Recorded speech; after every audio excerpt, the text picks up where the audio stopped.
Let's start with a game example and then break it down. I'm ready. The players are tasked with an ancient ceremonial hunt. The players successfully protest. What does the host do? It sounds like the hunt was important. Hopefully, there's a backup plan? Just like players have many options, so do hosts. It's not always easy to see those options in the moment. A helpful question to ask when things take a unique turn is, what are the consequences? Consequences don't always have to be immediate. In this example, the consequences of not hunting the beast allowed the remaining invaders to provoke the beast to attack the city instead. What is expected of a host? Every host will have a different engagement level. Some may just want to be a player and have casual chat. Some may want to orchestrate a long-running campaign that spans several game sessions. And some may start anywhere in between and grow from there. What makes a good host? There are many elements that can make a good host. There are several online resources dedicated to this topic. Practice, coupled with these resources, can make even a good host better. This discussion is a brief introduction. While the focus may be for intense campaigns, these tips may be helpful for any game. If you were to host, what questions would you have? What are the rules? How will competing actions be resolved? Will dice be used? Decide on and provide the rules before the game starts. Dice are used in some role-play to determine the success of an attempted role-play action. Are dice always needed? Not all actions require dice.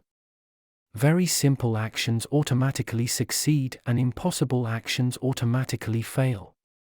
A dice roll is usually needed when actions involve other characters or may otherwise have a reasonable possibility to fail. What dice rules should be used? There are many role-playing systems and each may have their own dice rules.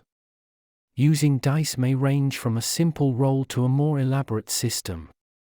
Choose, modify, or create a system you feel comfortable running. If a system makes hosting harder, try to simplify. What type of game is it? Explain your expectations to the players. What type of players are interested? Understand the expectations of the players. What ways can host and players communicate outside the game? Have a way to reach players and for players to reach you, such as email. What do players think of how the game is going?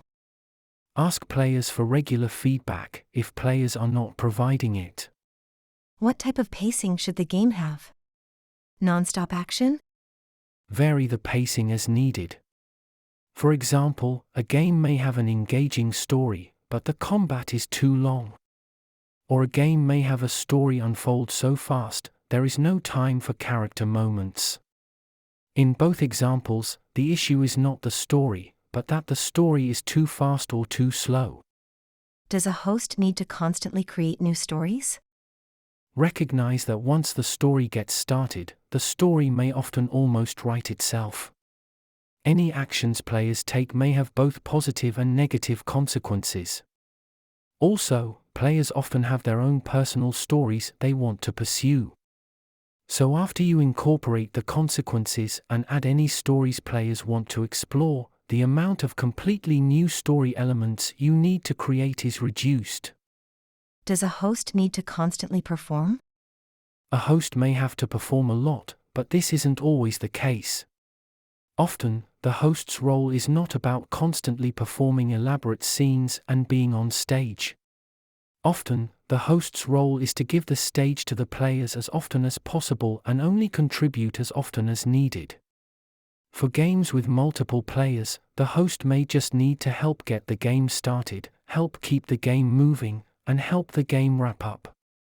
The majority of the game can be player participation. And if the host chooses to also be a player in the game, most of the host's participation may be as a player. What if players do something the host didn't think of? Don't immediately reject something that is a surprise, but ask if it could fit. What if the host needs time to consider it? If you need to delay till the next session, make sure the next session properly handles it. In the meantime, having a trapdoor can help when you feel stuck. For example, someone racing in with an emergency. What if players miss or destroy a vital clue?